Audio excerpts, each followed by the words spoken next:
Good morning, gentlemen. Hello, hello. Morning. Happy 2021. I know. I was gonna say, welcome to the future. We made it. I know. I know we were texting like around New Year's Eve, actually, and of course, in Europe was a bit ahead of you, and then you were asking if something changed. Well, I wish I could tell you COVID is past. I make the joke with flying cars, but I know it's a new year. But actually, I was super excited this time. I was like, this year is gonna only be better, right? I'm not a negative person in general, but I'm curious what 2021 will bring us. It has to be better than 2020. For sure. I know. I was gonna say, unfortunately, we don't wake up and it's like a new year, new me type deal with all the events that happened in 2020. Some of the stuff obviously is still here, and we're still chugging along. So I'm glad that we're still bringing some bright and colors and excitement to the industry through the show. I guess maybe how was your guys' New Year's overall? Just starting off, like, what was it like for you, Mr. Golden and Mr. Ross? Just understanding, like, we're all in different parts of the world, so kind of curious to see how that went. Yeah, for me, it was the classic collard greens and black-eyed peas for New Year's, but nothing too crazy or too wild. We've got a little 19-month-old at home, so kind of binds us a little bit from getting too wild. But it was a much-needed few days away from work, but ready for 2021. Got a good feeling about this year. Maybe not January, but the months that follow. How about you, Mr. Ross? No, it was nice, actually. Spent some good family time. It's also nice, but I was full with energy, and sometimes you still have this January dip when it's okay, do you really have to go back again? But actually now I was full with energy. You spend a lot of time with family, but now I got so much time and energy. So I think it's a good sign. I'm positive about January. Of course, it'll be a strange month still. But so for Michael G, we can skip January if you would like to. But no, I'm curious what this year will bring us. And again, there's so much things happened last year. I think a lot of things accelerate in 2020 in innovation, automation. We might discuss this soon. But you see that a lot of things probably came quicker now. So I'm really curious what will bring us this year. Yeah, I agree. It's crazy to think about, like, the whole 2020 in the year sense of 12 months and all the events that happened. It feels like it was a week ago, back last January, but it was 12 months ago. It feels like a century at the same time. So it's just been weird to reflect on the year. Obviously, last week we talked about what we've learned and what we're pretty much reflecting on and what we see, from this year, what's happened. It's been pretty interesting to take a grasp on that, on the time frame. It just feels weird. So like you guys, I think January probably not going to be, super great, but excited for the months to come afterwards. So I think that is also a great way to get into the Bidruption report. I've been feeling energized this morning. I was on like a great call last night, and I just kind of carrying on. So I'm pumped to hear what you guys have to say for the Bidruption report and what's with all the noise. So I think, Mr. Ross, I'm going to kick it off to you. Perfect.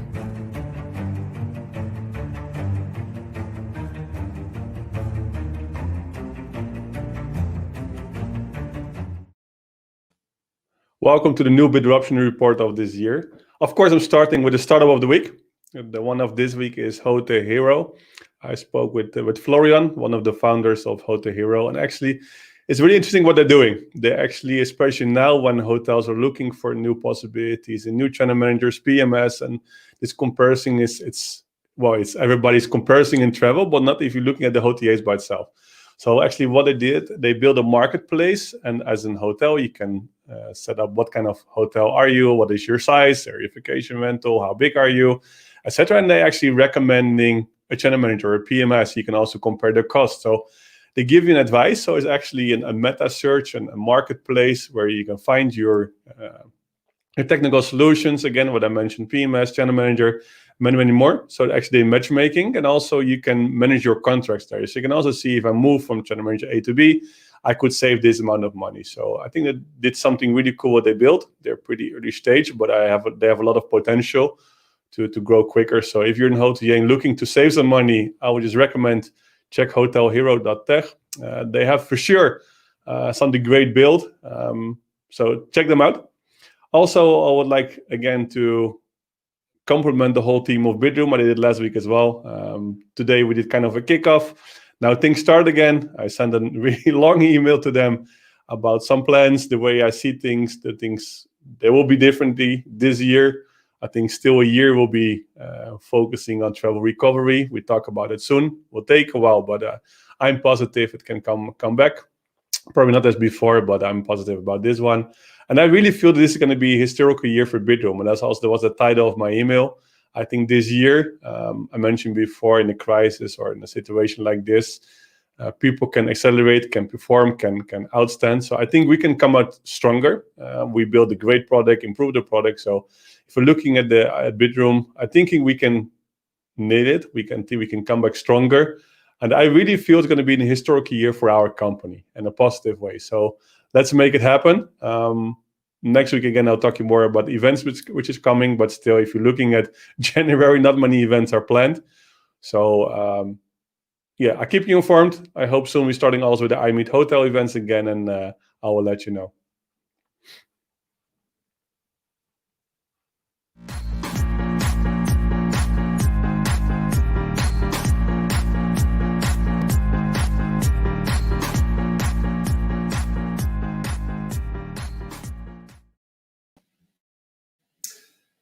Happy Monday, everybody. This week, we're going to be going through, in general, our episode today is going to be about predictions for 2021. But before we get into our predictions, we want to go through some other people's predictions first. So pulling up short-term rentals 2021 predictions is a compilation of a number of industry leaders. Going to run through real quick and basically say agree or disagree. First is tiny and mobile homes will be preferred types of lodging. Disagree. I think they will grow in adoption, but they will not be the preferred type of lodging. Until COVID is under control, I still think short-term rentals are going to be the go-to for most people. Second, remote, far-flung destinations will gain further traction. Agreed. I think a lot of people are excited to see the world. And typically, people wanted to go to cities and enjoy the culture, the experience, the restaurants, the nightlife. But all that is more or less taken away. So it is definitely the time to shine for far-flung destinations. Next, the Attenborough effect and the rise of regenerative travel. Basically saying that ecotourism or people being super conscious about their travels will rise. I don't think that's going to be the case in 2021. I think people have been cooped up for too long. Even the people that are sensitive to climate change and all of that are not going to be overly sensitive. They're going to want to get out of their house. They're going to want to travel. And hopefully they'll be able to get on airplanes despite the carbon emissions that airplanes spew out. Next, tech convergence will continue at a rapid pace. I agree 100%. In fact, this will lead into one of my predictions. So we'll table that for a minute. Quality control will continue its acceleration. Absolutely. Short-term rentals, the big difference between short-term rentals and hotels is standardization and quality control. And I think short-term rentals are doing a better job of catching up to hotels. And I think 2021 will continue that accelerated trend. And then the rise of hospitality hybrids will blur lines even more with hotels. 100% agree, and this is going to be one of my additional predictions as well. Hospitality hybrids, we've talked about it a lot on this show, but you have to be flexible in this day and age and expect the giants to be flexible. And then the last one is work from home will shift to work from anywhere. And if you don't think this is happening or real, you must be working from home without the internet or something. But it is here to stay, and I think it's here to stay for a long, long time, if not for forever. So those are the predictions that well, there's one more. Airbnb's IPO will intensify regulation of short-term rentals.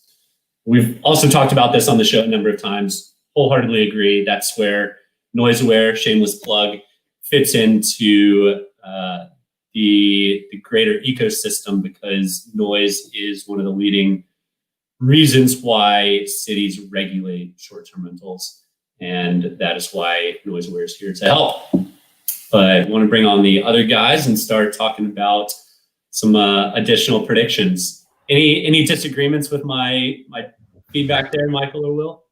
Well, the sustainability part, I just had an article, an interview a week ago. Of course, I think people are more concerned about sustainability, about the environment than before. Is it a reason to not travel? No, at this point, I agree with you. But I think people are more concerned than before about everything around safety, earth, sustainability, climate change. I think people have this in mind more than before. I do agree that people will still travel. There's always a group of people who don't care, unfortunately. But I think people have this more in mind. So I think it will play a bit, and I think it will be more important than before. My one disagreement will be the tiny home accommodation. I do think that is going to pick up more. There's already a good buzz around it, and the only reason why I say that, because I'm in a couple of groups and we are all talking about it. I have an investor of mine. Pretty much, we're starting a brand for them in order to get this going as well. So I think the tiny home, the pop-up trend, I think is going to be pretty popular, at least in the States. I don't know about anywhere else. I agree that it's going to increase but it will not be the preferred type of lodging. No. Okay. So that's the difference. That is clearly coming from that space, right? Yeah. No, it is not like anybody that travels with a family is not going to go share a tiny home that is a studio during COVID. They're going to get some space, and anyone that's going to be sharing with another family or friends or anything, gonna be in a rental. It's a solo person or a couple travel accommodation, I think.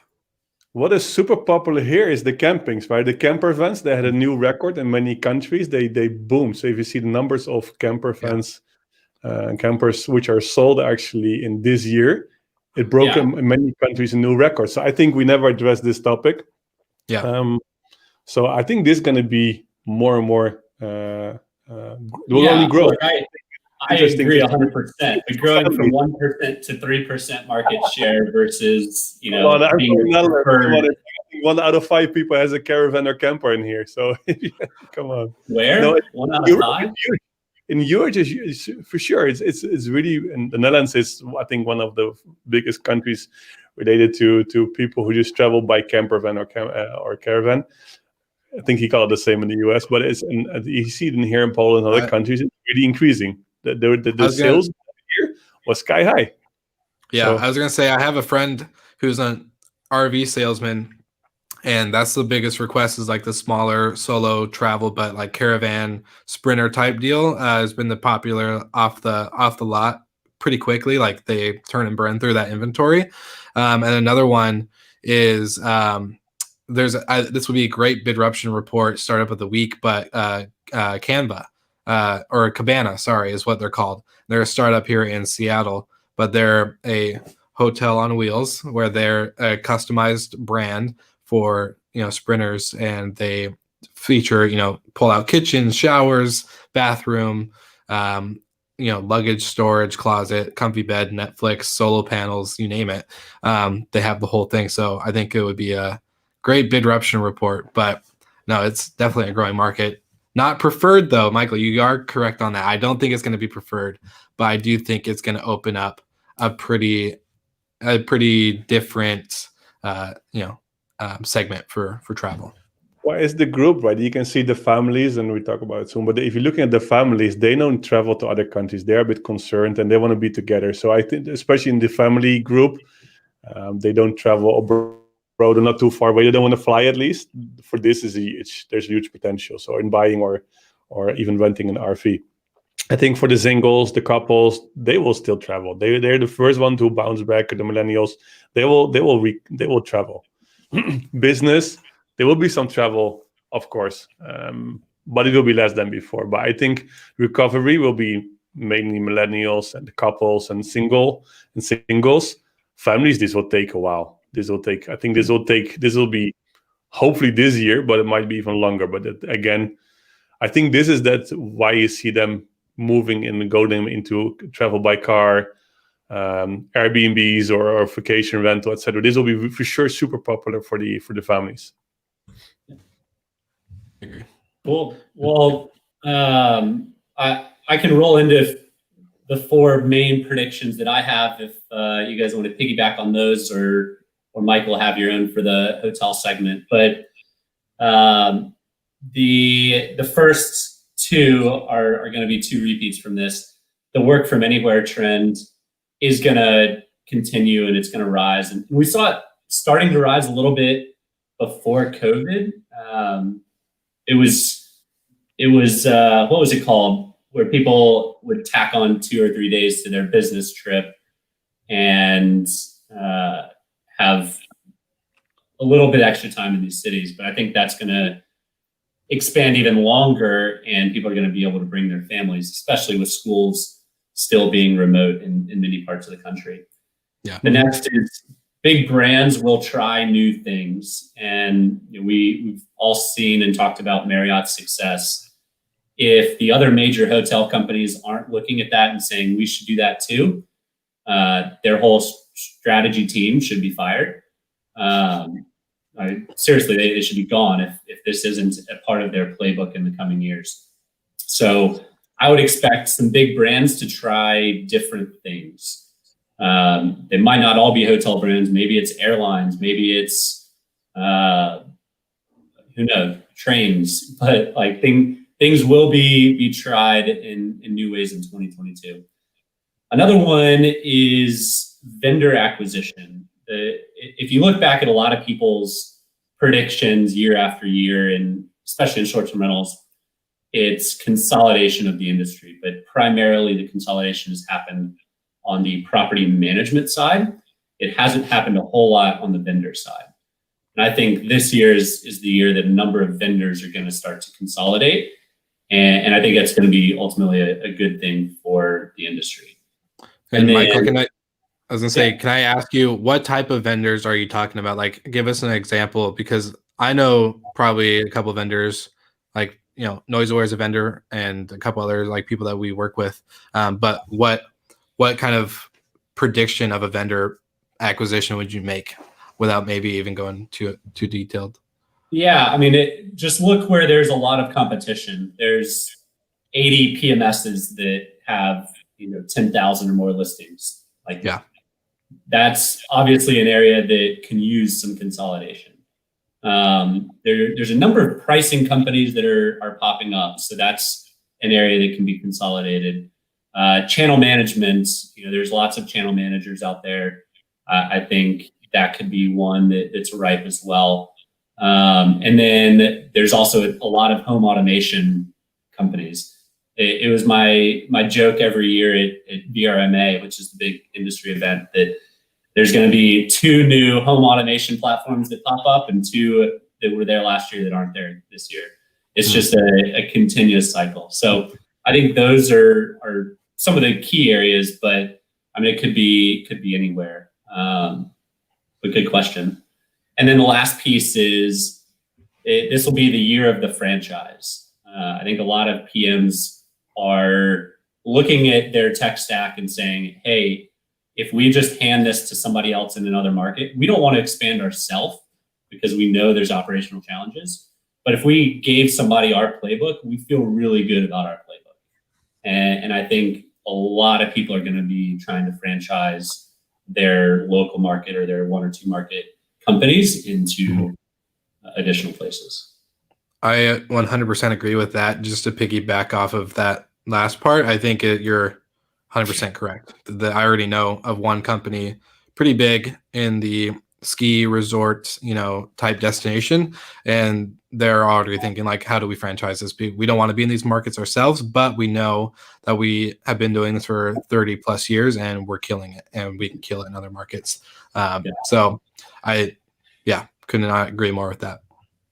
There were many points. If you go back to the first one, you mentioned this open work, the more flexibility. And this morning I sent an email to the team and actually included 7 letters, 7 keywords actually, what I think will be important. So it was better travel, it was innovation, distribution channels, recovery, open API, out of office, and more, the word more.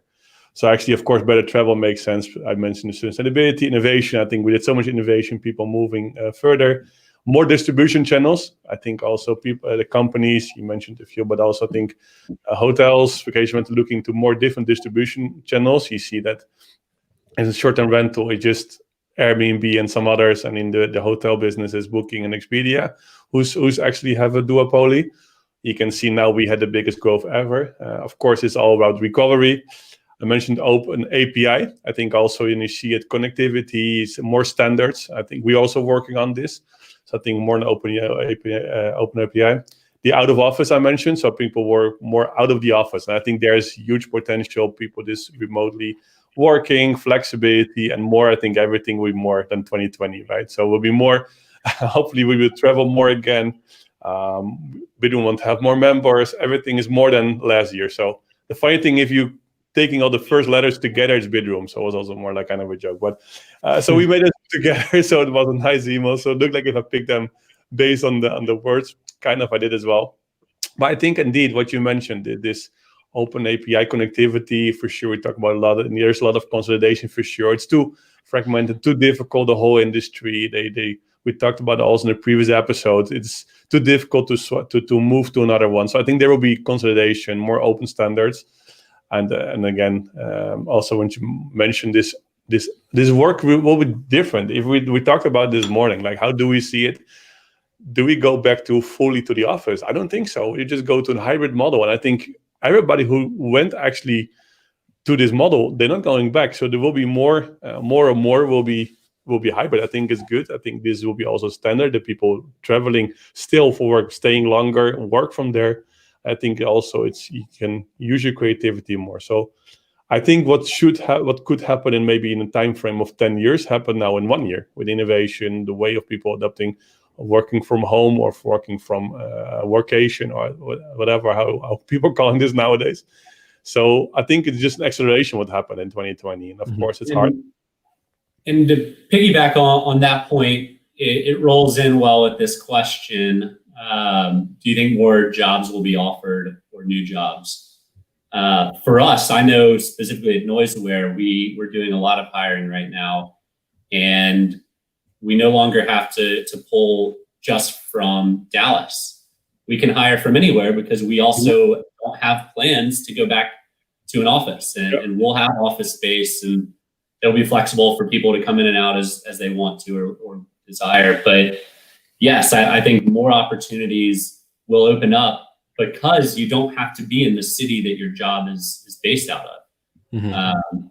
And as soon as travel returns, then travel is the number one, or hospitality in general is the number one job loss, at least in the US. I would have to imagine it's the same around the world.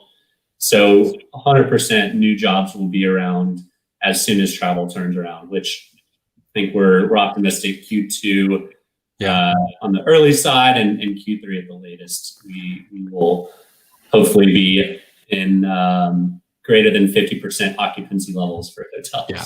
I think you see a lot of people job that went maybe they get a different job in a completely different workspace, right? You see they're moving out from hospitality because there was no jobs available. So I think there will be a lot of jobs needed soon. We talked about in previous episodes also about reskilling, upskilling. We mentioned Hotel.school. But I think there will be a new shift, a new generation. Actually, I think also that's why I think this all innovation, the way of thinking, how people using social media, and in general, advertising will be also shifting. So I think there will be what I mentioned before. What should happen maybe in 10 years happened in 1 year. Unfortunately, a lot of people lost their jobs. Some of them might find a job somewhere else, but not in hospitality quite often. So I think there will be indeed a new generation or some upskilling or reskilling happening in there. And things will be automated, right? I think there will be some shift. There will be some group who really lost their job. They're not come back because it's automated. So you will see some change there. My biggest thing is, like, I think with you guys just saying what you said with the work from anywhere trend, I don't think it's going to be quite a trend. I think it's going to be, like you said, the office will be there for people to kind of come in and go as they please. But I think also working from home or working from a co-working space or working from a vacation rental or a hotel near the beach where you can go unplug your laptop and go unwind for a bit is going to become the new, we talked about in the first episode, COVIDpreneurs, but I think we're going to see a lot of people in the space that never thought about entrepreneurism or entrepreneurship, in the sense of now they've gotten a taste of that freedom, that freelance style, that free thinking, creativity, and of course, like you said, marketing, social media. Like, we're seeing so many huge, like, basically, like, one of the biggest things I learned with me is that I'm not a podcast, I'm a media company. Like, basically, if you look at everything that goes through, and so keeping up with what is going on these social platforms, as well as, pretty much anything on the internet, and how it all works, I think people are really starting to see that. And I think it's going to be something that's going to carry on for quite a while and create a lot of new entrepreneur / maybe not full-time entrepreneurs either in the space, more like, hey, I like my job, I love my job, I can work anywhere and make that steady income, but I can also really have that open time for my side hustle that really it's like a hobby that has a revenue stream with it, So I think it's going to be a lot of that. Yeah, you see indeed the digital nomads, right? It's booming. You see the hotels offering services to stay here for 1 month for a small rate. So this whole digital nomad and traveling, it will stay for a while now. I think it's cool. You see also like people moving inside hustle. They can create something. It's more easy than ever to create something by yourself, to build a brand or even personal brand and become an influencer, travel expert, travel around the world, try to get some things compensated. So this is more easy than before. So you call it COVIDpreneurs, and I think there will be still, and I hope a lot of new entrepreneurs popping up actually the coming year. So I think also just if somebody sees the interesting one, share it, because like I mentioned in the big option report. But I think it's something really interesting to look into which kind of companies popping up actually in the coming year, or pop up last year, but also it's popping up in the coming year. Yeah, and I think another trend, maybe less travel, but it can ultimately lead to more travel, is with piggybacking on the work from anywhere. My wife and I binge watched a series called Mediterranean Life. The people just like picked up their lives and moved to Croatia or Montenegro or the coast of Spain or Portugal or whatever. And like, at least as an American, and the prices that homes are in many cities and states here, looking at a house that overlooks the Mediterranean from Croatia that only costs $200,000-$300,000 is pretty attractive.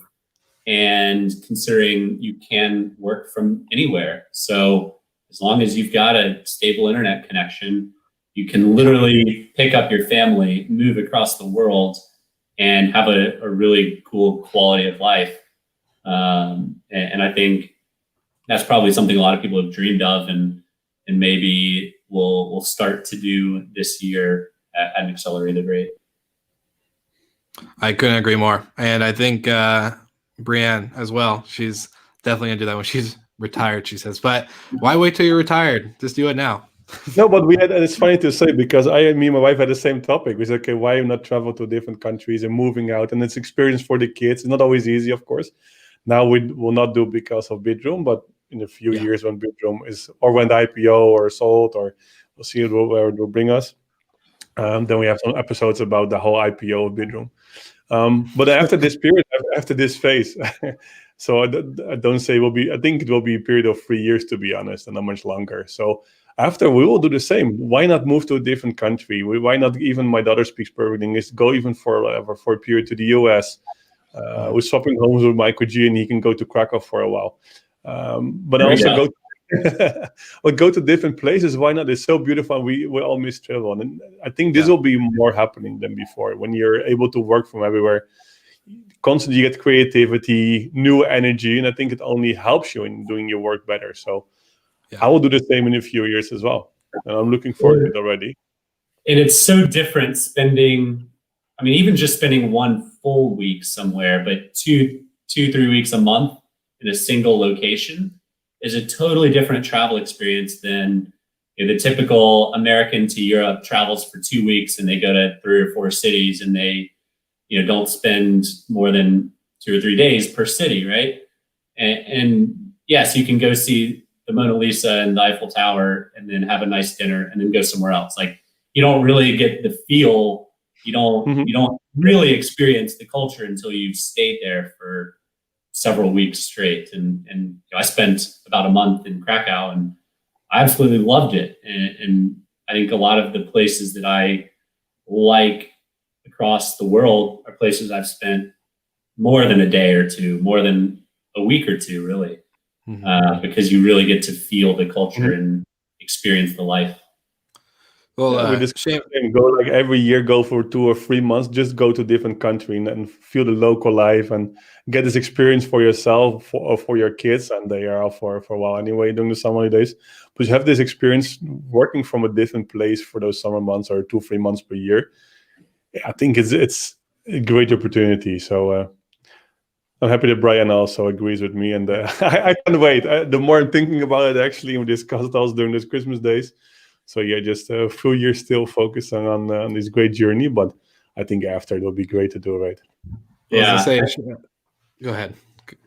Sorry to interrupt, Will. I've been just continuously planting the seed with my wife. Like, as soon as Oliver's a little bit older, we're going to spend 1 month a year, every year, somewhere else. Like, in Alabama in July, August, it's oppressively hot and humid. I would love to get out in those months. So I think that's something that I certainly plan on doing in the next few years once my little one gets a little bit older. Yeah. Well, I was going to say shameless plug for the Destination Air Awards that we did last year and continuing on this year. I think that's the most and I was on a call last night with, on this new platform I was telling you about called Clubhouse. And there's a bunch of people that were starting to get into Airbnb investing or, short-term rental investing, and then also hotels. And the one thing that is going to be the game changer is creating experiences. People that you have to be wired to create these memories, these moments. It's an art. It becomes something that's where we get really geeky with hospitality. And I think it's cool to talk shop with you guys on the show. But getting hearing talking about moments and experiences and becoming part of that local community. I think that's where it's really going to bring back the heart of hospitality, especially with COVID. Everyone's masked up. We got plexiglass in front of hotels and all these other things. Like that human experience, we don't get to fully, take in. But I think even more than ever right now is going to be wiring to, or the more we're being intentional with these experiences and what we're providing and offering and just being intentional with our humanism, then I think it's going to be pretty incredible and game changing for the time moving forward. And I just want to say shout out to Bree for interacting with us. She's got kids too, and I don't think her husband would like her moving off to some other country, but hey, someday. And thanks for engaging with us. It's been awesome. So yeah, that was just my little shameless plug for the awards, and then of course the concept. But look at the positivity we have during this podcast, right? We're so looking forward to the future things will come. I think we never talk so much about family and wives and conversations we had during Christmas time. But actually, if you see what you talked about, actually, we did the same. I was so many times we talked about, when we saw our friends, we talked about, okay, should we celebrate New Year's Eve somewhere, maybe in Dubai or somewhere else?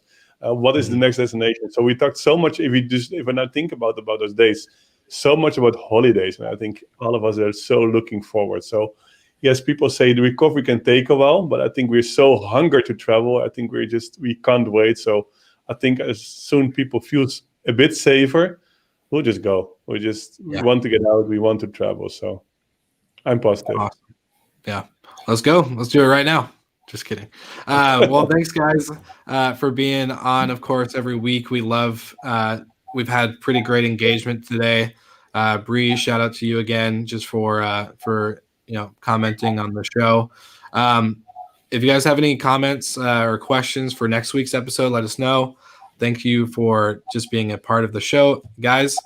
Great, bringing in a lot of incredible insight. I love working with you. So here's to a bright future and a bright, travel time, I guess. That's pretty much all I can think of. That's right.